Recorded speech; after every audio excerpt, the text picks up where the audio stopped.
Bismillahirrahmanirrahim. Assalamualaikum warahmatullahi wabarakatuh. Halo semuanya, kami dari kelompok 5 ingin memaparkan materi mengenai hukum dan etika bisnis. Sebelum kita mulai, sebelumnya yang terhormat Ibu Evi Selvi SEMM selaku dosen pengampu mata kuliah hukum dan etika bisnis. Oke, baik, di kelompok 5 ini beranggotakan Raden Roro Isti Ajeng Nursifa dengan NPM 20106310200030 dan ada Farhan Rahdian dengan NPM 20106310200079, ada Fitri Nurjanah dengan NPM 20106310200081 dan ada Hilmi Naura Najiba dengan NPM 20106310200083 dan yang terakhir ada Kolbi Damasiti Priti dengan NPM 20106310200196. Oke, baik, itulah anggota dari kelompok 5. Nah, selanjutnya mari kita saksikan materinya. Oke, untuk materi pertama yaitu ada pengantar hukum bisnis. Pengertian hukum. Hukum ialah peraturan berupa norma dan sanksi yang dibuat dengan tujuan untuk mengatur tingkah laku manusia, menjaga ketertiban, dan melindungi hak serta kewajiban subjek hukum. Sedangkan bisnis sendiri ialah suatu kegiatan dagang, industri, dan keuangan yang dihubungkan dengan produksi barang atau jasa dengan motif memperoleh keuntungan. Jadi, hukum bisnis ialah tata cara pelaksanaan kegiatan dagang, industri, dan keuangan, produksi barang atau jasa dengan menempatkan uang dari entrepreneur dalam resiko dan usaha tertentu dengan motif mendapatkan keuntungan. Tujuan bisnis. Tujuan bisnis sendiri terbagi menjadi 4. Yang pertama ialah menyediakan barang atau jasa, yang kedua ada profit oriented, yang ketiga ada menjaga keberlangsungan perusahaan, yang keempat ada prestis dan prestasi. Ruang lingkup hukum bisnis. Hukum bisnis sendiri memiliki ruang lingkup yang cukup luas dan telah diatur di dalam undang-undang. Pada umumnya, ruang lingkup hukum bisnis mencakup beberapa hal seperti bentuk badan usaha, PT, firma, dan CV. Hukum bisnis di Indonesia sendiri yaitu berlaku dalam bisnis berdasar pada beberapa kitab undang-undang peninggalan Belanda yang masih berlaku. Contohnya yaitu Kitab Undang-Undang Hukum Perdata dan Kitab Undang-Undang Hukum Dagang. Istilah perjanjian dan perikatan. Perjanjian ialah suatu peristiwa di mana seseorang berjanji kepada orang lain atau di mana dua orang itu saling berjanji untuk melaksanakan suatu hal. Unsur-unsur yang sama dalam perjanjian dan kontrak yaitu terdiri dari 3.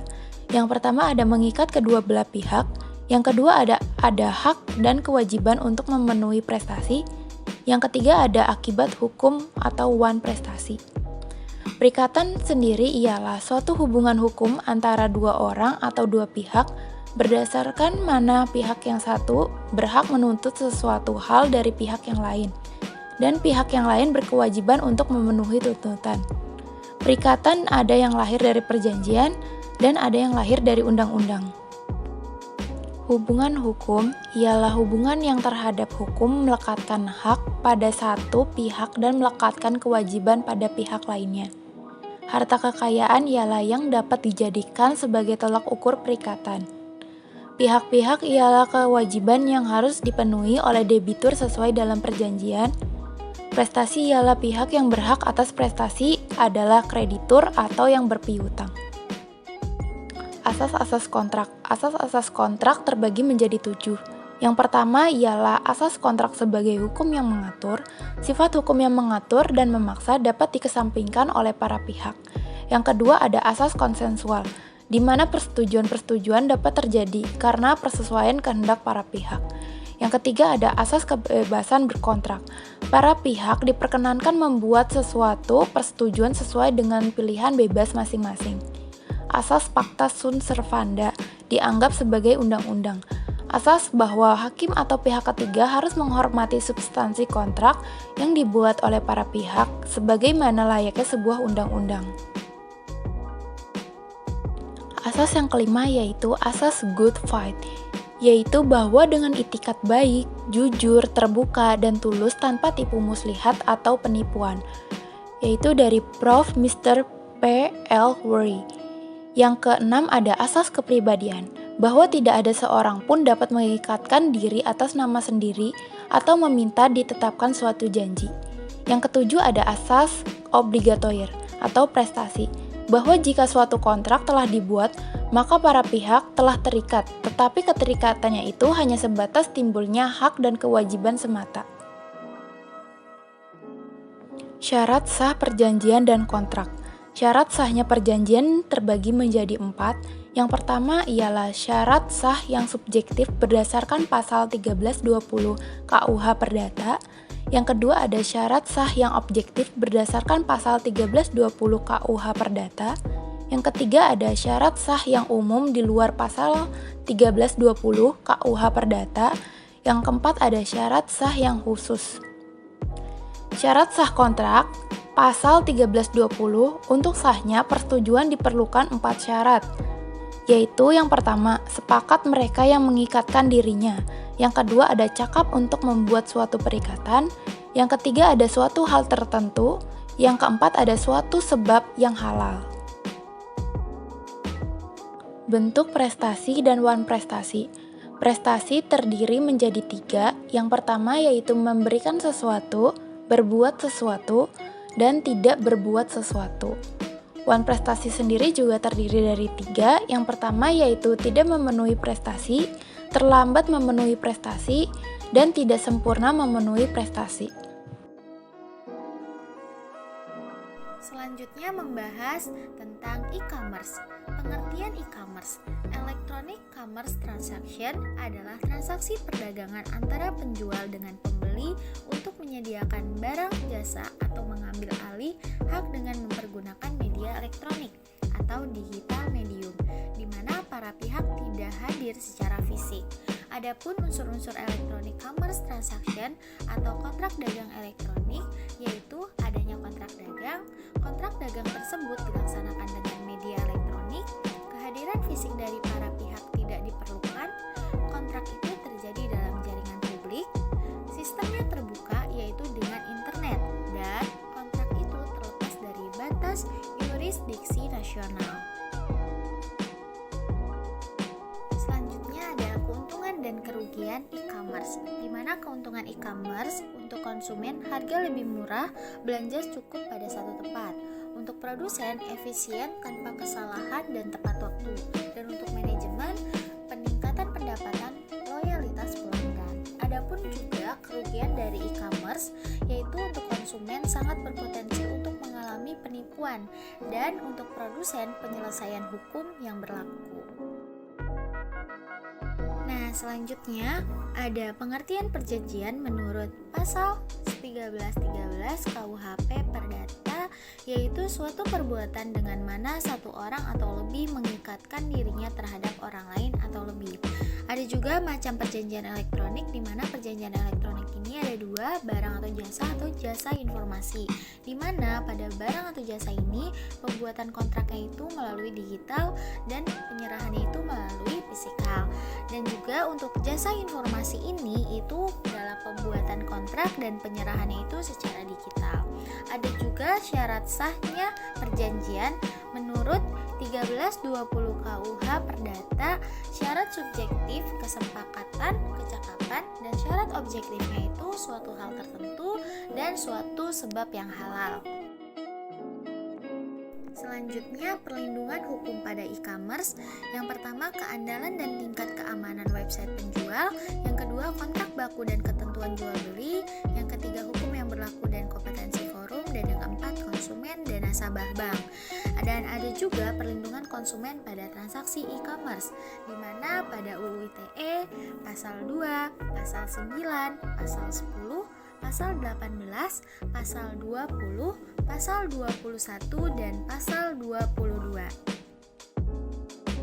Selanjutnya, digital kontrak. Kontrak baru yang dirancang, ditetapkan, dan disebarluaskan secara digital melalui suatu situs di internet atau website secara sepihak oleh pembuat kontrak untuk ditutup secara digital pula oleh penutup kontrak, di mana ada pun ciri-ciri kontrak elektronik. Yang pertama, kontrak elektronik dapat terjadi secara jarak jauh.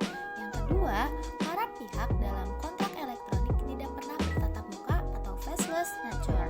Dan yang ketiga, persoalan hukum berkaitan dengan keabsahan, di mana penggunaan tanda tangan digital atau digital signature belum sepenuhnya menumbuhkan kepercayaan semua pihak yang berkepentingan.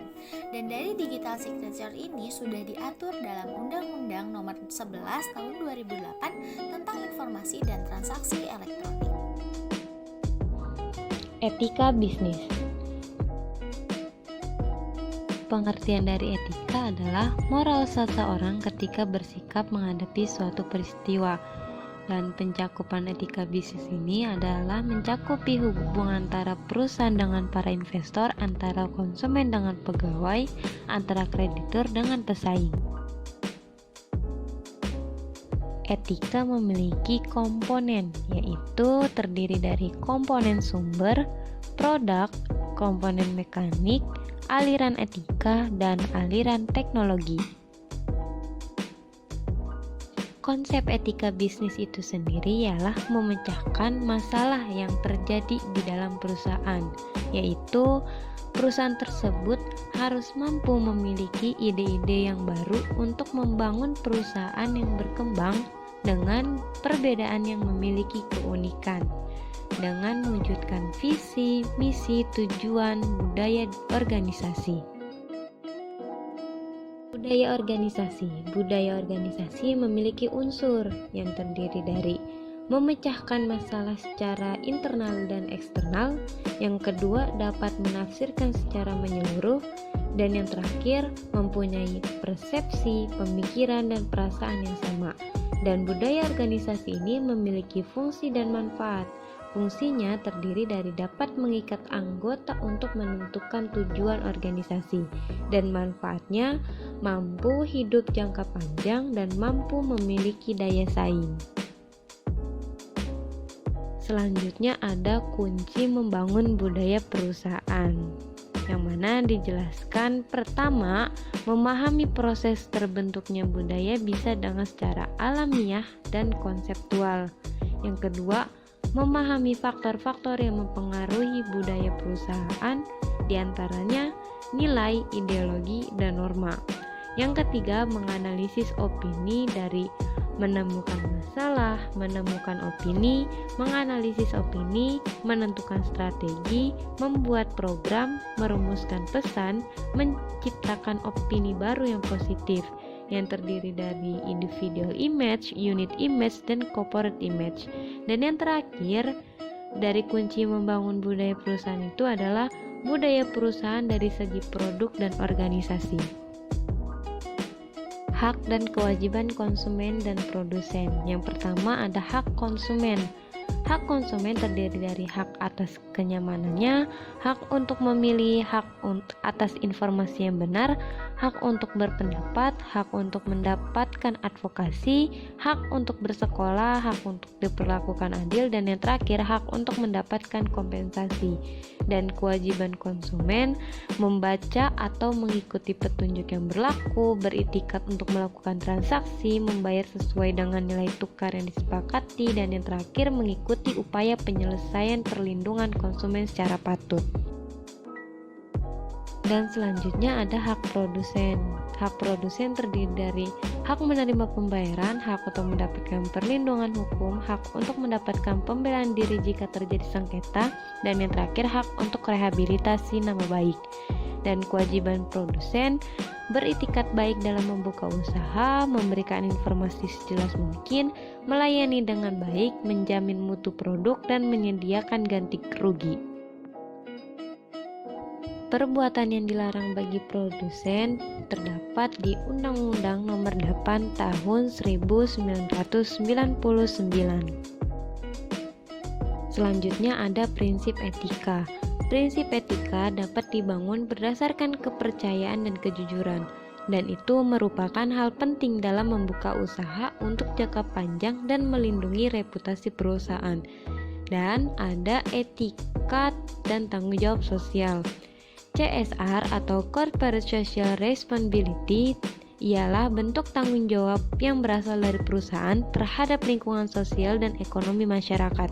Ketika para pelanggan mengalami suatu persoalan, maka CSR akan menangani terhadap masalah citra publik, tuntutan hukum yang mahal, tingginya tingkat pencurian oleh karyawan. Selanjutnya ada keuntungan menjaga etika. Yang pertama, jika jujur akan memiliki usaha yang maju. Yang kedua, timbulnya kepercayaan. Yang ketiga, kemajuan terjaga jika perilaku etis terjaga. Yang keempat, perolehan laba akan meningkat. Dan yang terakhir, bisnis akan terjaga eksistensi dan berkesinambungannya. Baik, slide selanjutnya adalah membahas tentang kerjasama badan usaha atau joint venture dan waralaba. Lalu, apa sih pengertian joint venture?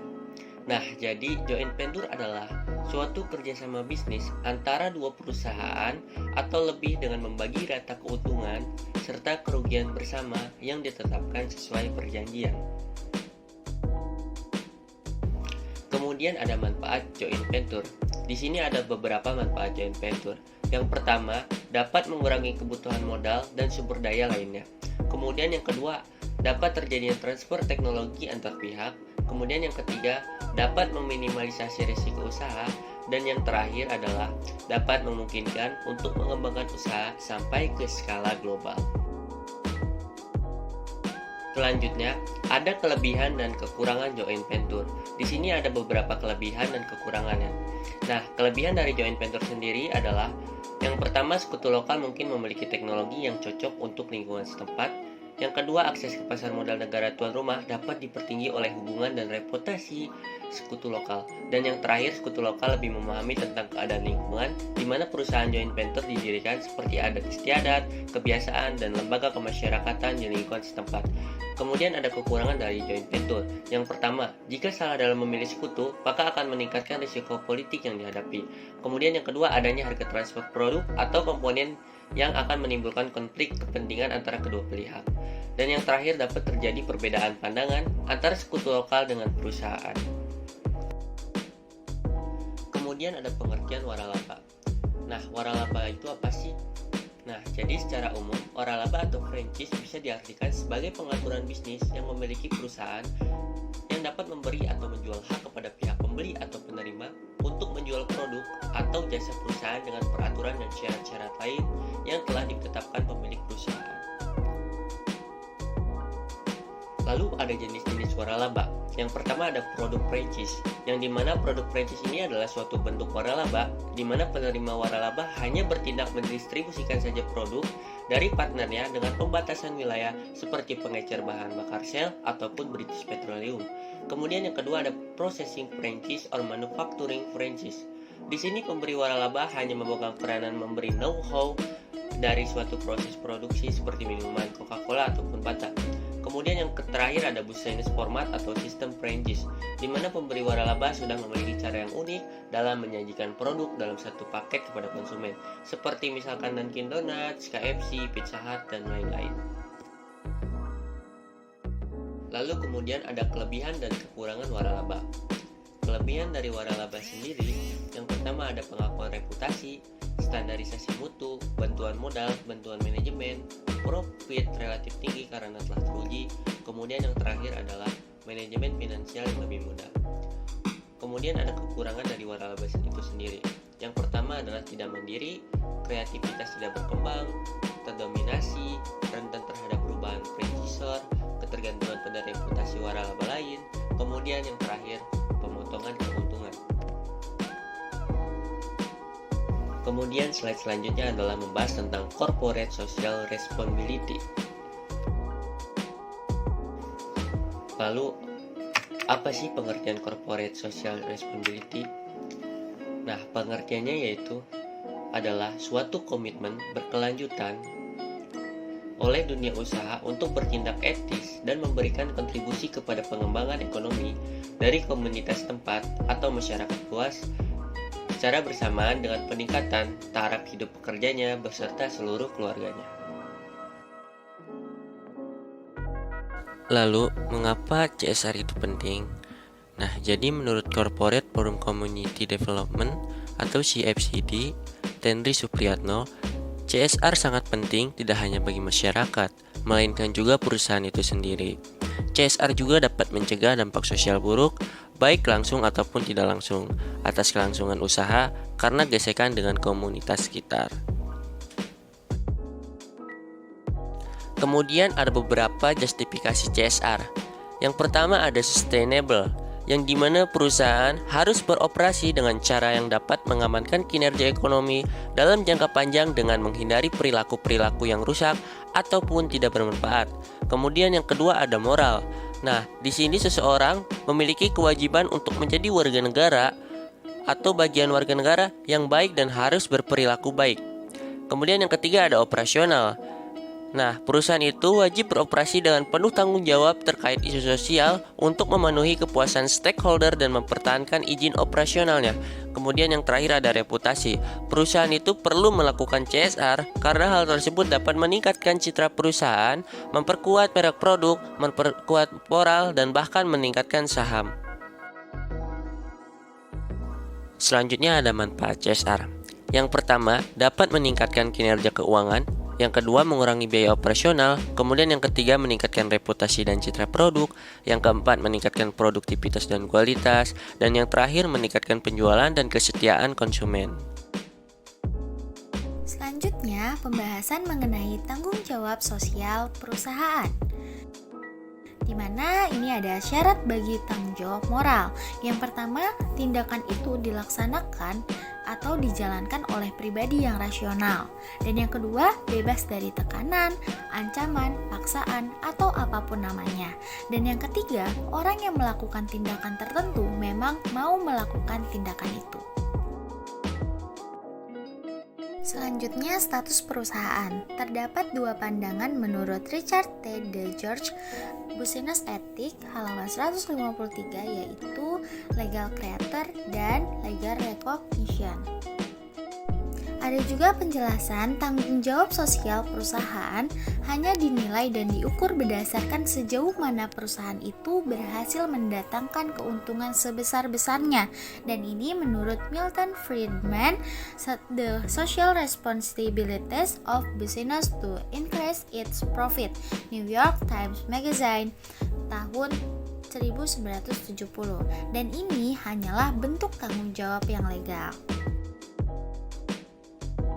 Selanjutnya, dari tanggung jawab sosial perusahaan ini mencakup pada lingkup tanggung jawab sosial, argumen yang mendukung perlunya keterlibatan sosial perusahaan, argumen yang menentang perlunya keterlibatan sosial perusahaan, dan implementasi tanggung jawab sosial perusahaan.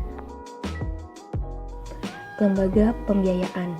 Menurut Peraturan Presiden Republik Indonesia Nomor 9 Tahun 2009, lembaga pembiayaan adalah badan usaha yang menjalankan kegiatan pembiayaan dalam bentuk penyediaan dana atau barang modal.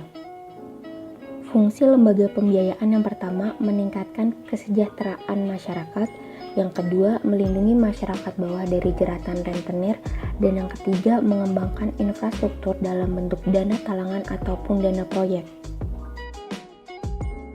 Jenis lembaga pembiayaan. Berdasarkan pasal 2 Perpres nomor 9 tahun 2009, lembaga pembiayaan meliputi yang pertama perusahaan pembiayaan, yang kedua perusahaan modal ventura, dan yang ketiga perusahaan pembiayaan infrastruktur. Kegiatan dalam perusahaan pembiayaan. Yang pertama, leasing. Leasing adalah kegiatan pembiayaan kepada perusahaan atau perorangan dalam bentuk penyediaan barang modal, baik secara sewa pembiayaan maupun sewa operasional. Yang kedua, anjak piutang.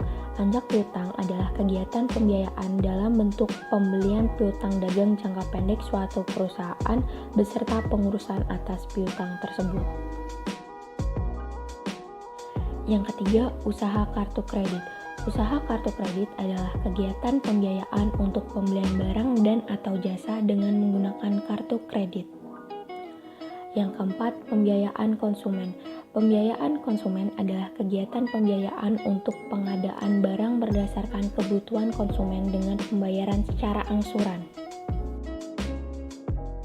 Cukup sekian materi ini kami sampaikan, kurang lebihnya mohon maaf. Wassalamualaikum warahmatullahi wabarakatuh. Jangan lupa like, comment, and share ya. See you next time. Bye-bye.